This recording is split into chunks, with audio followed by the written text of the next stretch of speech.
And tonight, I want to take you to a battlefield most people never picture when they hear the word power. No craters, no trenches, no burning armor on a roadside. Just container ports lit like stadiums at 3 a.m. Bank servers humming behind locked doors. Cargo manifests, letters of credit, and currency swaps. Documents so boring they rarely make prime time, and so decisive they can redraw the world without firing a shot. Because while the public watches the flashpoints, Taiwan Strait, the Red Sea shipping lanes, the long shadow of Ukraine, another contest is underway. It moves through invoices and settlement systems. It looks like accounting, but it behaves like strategy. In this arena, the headline isn't a dramatic collapse, it's a measurable rebalancing, happening in increments, quarter by quarter, contract by contract. And if you want to understand what the world might look like by the end of this decade, who bends, who resists, who writes the rules, you start here with trade, with finance, with currency plumbing. One number sets the tone. In June 2024, Swift data showed the renminbi, RMB, reached roughly 5.99% of global trade finance by value, slightly ahead of the euro, at around 5.92%. A narrow lead, but symbolically explosive, not a rumor, not a think tank projection, a real recorded moment where Europe's common currency was briefly outranked in one of the most practical corners of global commerce, paying for goods in motion. Now, the important detail, because real analysis lives in the details, is that this has not been a straight line. The RMB's position in trade finance has fluctuated, and the dollar remains the overwhelming giant in that specific market. But the significance is that the RMB can now surge into the number two slot at all. That is new. That is the story. Not replacement, but penetration. China's currency pushing deeper into the routines of global trade. And the infrastructure behind that surge is not accidental. It's being built, signed, renewed, expanded, quietly, bureaucratically, relentlessly. As of May 31st, 2025, the People's Bank of China lists bilateral local currency swap agreements with 32 countries and regions. These are financial fire exits, mechanisms designed to keep trade and liquidity moving, even when dollars are scarce or politically sensitive. Outside the official list, Chinese state media reporting, citing PBOC materials, described a broader universe. More than 40 swap agreements signed, with 31 in force, and a total scale around 4.16 trillion yuan, about $586 billion. Whether you treat that as messaging or measurement, the purpose is unmistakable. Widen the runway for RMB settlement and make it easier for partners to live, at least partially, outside the dollar's gravitational pull. And then there's the offshore machinery, the places where the RMB becomes usable beyond China's borders. Just days ago, Reuters reported on December 15, 2025, that DBS was appointed as Singapore's second RMB clearing bank, joining ICBC's earlier role. It sounds technical, because it is, but it matters. Clearing banks are what turn "we accept RMB" from a political statement into an operational reality for companies that actually need to pay suppliers, hedge risk, and close deals on schedule. Reuters has also documented how this shift is showing up in borrowing and lending behavior. On December 19, 2025, Reuters described a surge in yuan-denominated lending and issuance, with yuan-based overseas bank lending reported as having tripled over 4 years, a sign that the RMB is not only a settlement currency in some trade corridors, but increasingly a funding currency too. So what does that look like in the global bloodstream, where payments actually flow? Here, the SWIFT numbers matter again. In June 2024, the RMB's share of global payments by value was reported around 4.61%, while still sitting behind the dollar and the euro overall. And by March 2025, Reuters cited SWIFT data showing the RMB as the fourth most used payment currency, with a share around 4.13%. These percentages can look small until you remember what they represent: a slice of a system that moves trillions every day across borders. In geopolitics, a few percentage points is often the difference between a world that can be sanctioned and a world that can route around sanctions, between a country that needs permission and a country that has options. But to grasp the deeper power shift, you have to look at the dollar, not as a symbol, but as an asset held in reserve. According to the IMF's COFER data brief published Saturday, December 19, 2025, the US dollar share of allocated foreign exchange reserves sat at about 56.92% in 2025 Q3, still dominant, but no longer the overwhelming share it once was. And when you zoom out across decades, the long arc becomes clearer. The Federal Reserve's 2025 edition of its report on the international role of the dollar provides historical reserve shares, showing the dollar around the 71% at the turn of the millennium. That's not a collapse to the mid-50s, but it is a steady erosion of monopoly power. Now pause there, because this is where most people get the analysis wrong. A falling reserve share does not automatically mean America is finished. The dollar remains central for reasons that are structural: liquidity, deep markets, legal norms, a vast network effect. But reserve share is not a vanity metric. It is a proxy for how many governments, and by extension, how many economies, are choosing to keep a portion of their national security in something other than dollars. And that leads us to trade, the oldest, most reliable engine of influence. Because trade doesn't just move goods, it moves dependency. When we talk about dominance, people imagine aircraft carriers, but for much of the world, the most immediate power relationship is simpler. Who buys my exports? Who sells me the inputs my factories require? Who can keep my shelves stocked? On this front, the map has been changing fast. The Lowy Institute's tracking of global trade relationships, using full-year data for Chokwasi 2023, found that about 70% of economies, 145 out of 205, traded more with China Xiao than with the United States. It also found China was the largest bilateral trading partner, Sako, for 160 economies, Gakkoers, compared with 33, while for the US. That is not ideology. That is arithmetic. And arithmetic has consequences. When your largest trade partner is Beijing, you start calculating risk differently. You don't need to love China's system to fear what happens if that relationship ruptures. You don't need to agree with Beijing to hesitate before voting against it in a room where your infrastructure loans, port expansion, or energy projects are waiting for the next tranche of financing. And the scale of trade is not theoretical. It's visible in national accounts. In the United States, the Bureau of Economic Analysis reported U.S. exports of goods in 2024 at about $2.0838 trillion.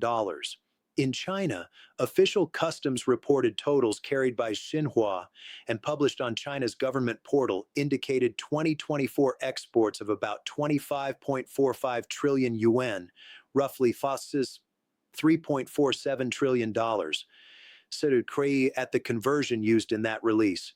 This gap, combined with the breadth of China's trade relationships, helps explain why so many governments are hedging.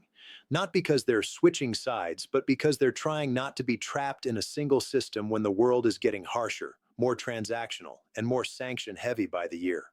Now, layer on the final piece: lending, money with strings and money with speed.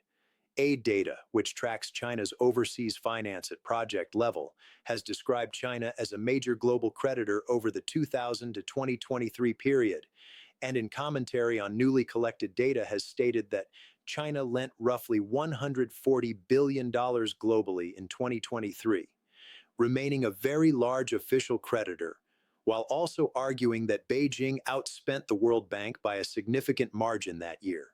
This is where power becomes intimate, because the creditor isn't just a bank. The creditor is a presence in cabinet meetings, a quiet factor in how governments speak, vote, and maneuver. Not always through coercion, often through simple self-preservation. If your budget depends on refinancing and your roads depend on new capital, you don't pick fights casually.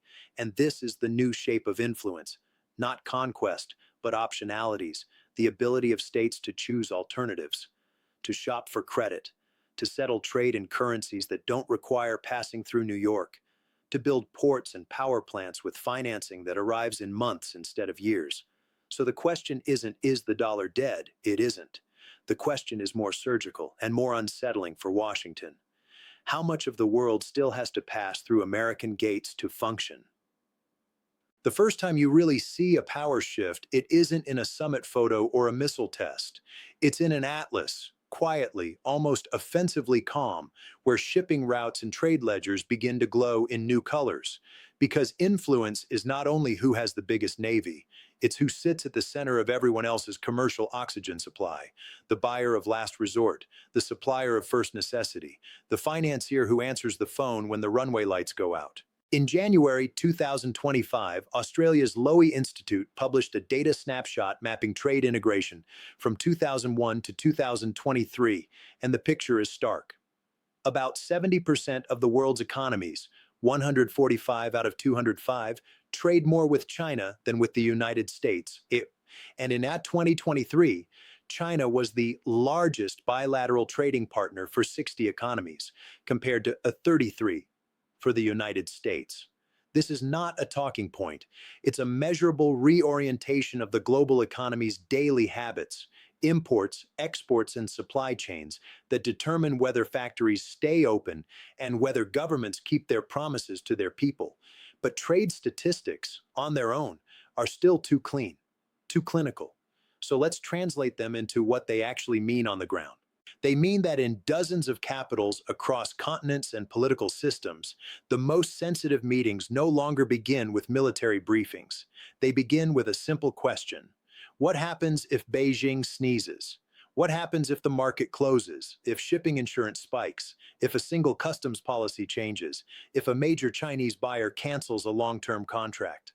For many governments, that question now lands harder than a lecture about democracy or a warning about strategic rivalry, because trade is not theory. Trade is payroll. Trade is food. Trade is legitimacy. And the most misunderstood part is this: dependency rarely looks like submission. It looks like prudence. It looks like balance. It looks like a country voting abstain instead of yes. It looks like watered down language in a communique. It looks like a minister choosing silence rather than confrontation, not because they have been ordered to, but because their economy is wired into someone else's circuitry. Europe is often described as America's dependable rear area, the industrial heartland behind NATO's front line. But even here, the economic gravity has shifted enough to create tension inside the alliance itself. A Reuters report dated December 15th, 2025, notes a forecast that China will drop out of Germany's top 5 export destinations in 2025 for the first time since 2010, sliding to Chapsi 7th as German exports to China fall. Yet that same reporting highlights something equally revealing. Imports from China are projected to rise, and China would account for about 12% of all German imports, while Germany's trade deficit with China widens. Translation: even as German firms reduce direct export reliance, German consumers and industries remain deeply exposed to Chinese supply. This is the modern pattern: less romance, more entanglement. Now shift your gaze to Southeast Asia, where geography forces realism and realism forces hedging. Here, the contest isn't philosophical, it's logistical. Ports, chips, manufacturing networks, tourism flows, construction contracts, things that touch daily life. In October 2025, Reuters reported that China and ASEAN signed an upgraded free trade agreement, a 3.0 version that extends cooperation into areas like the digital economy, green industries, and broader sectoral links. The same Reuters dispatch underscored the weight behind the ceremony. ASEAN is China's largest trading partner, and the bloc recorded $771 billion in bilateral trade the previous year. That's not a side relationship, that's a regional economic ecosystem. Months earlier, Reuters also reported that China and ASEAN had completed negotiations on the upgrade, again emphasizing that ASEAN is China's largest trading partner, with $234 billion in trade in the first quarter of 2025 alone. That kind of volume doesn't just buy influence, it builds a habit of coordination, a rhythm of dependence, a political reflex to keep commerce flowing even when security tensions rise. Africa is where the infrastructure story becomes impossible to ignore, because here, trade is joined at the hip with roads, rail, power plants, and the question of who will finance them. Official Chinese reporting citing customs data states that China-Africa trade reached $295.6 billion in 2024, and that China has been Africa's largest trading partner for 16 consecutive years. These aren't isolated transactions. They represent an entrenched commercial channel that shapes procurement choices, construction standards, and long-term maintenance dependence. And then comes the second lever, debt. Not the sensational version people argue about on television, but the slow contractual version that turns into political pressure when budgets tighten.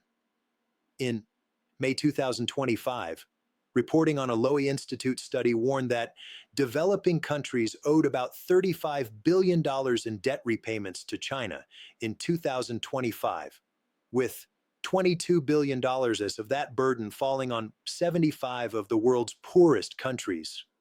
The phrase used, tidal wave, wasn't chosen for poetry. It was chosen because debt service can push governments into triage, clinics or creditors, teachers or interest payments. And when a creditor holds the power to refinance, restructure, or demand repayment on schedule, that creditor becomes a strategic actor, whether it admits it or not. Zoom out even further, and the financial pressure across the developing world becomes its own crisis atmosphere. Reuters reported in December 2024, citing World Bank data, that developing countries paid a record $1.4 trillion in foreign debt service in 2023, with interest costs surging and budgets squeezed across health, education, and climate programs. In those conditions, every lender, multilateral, bilateral, commercial, becomes part of a country's national survival math. Now move to Latin America, where the old sphere of influence language collides with new commodity realities. In May 2025, the Associated Press reported that China remained Brazil's top trading partner, accounting for 28% of Brazil's exports and 24.2% of imports in 2024, with the U.S. in second place. It's an astonishing data point when you remember the symbolism of the Western Hemisphere in U.S. strategic tradition. Brazil isn't switching flags. It's following the largest buyer. But the deeper story isn't even trade volume. It's connectivity, physical corridors built to make certain relationships easier and others less necessary.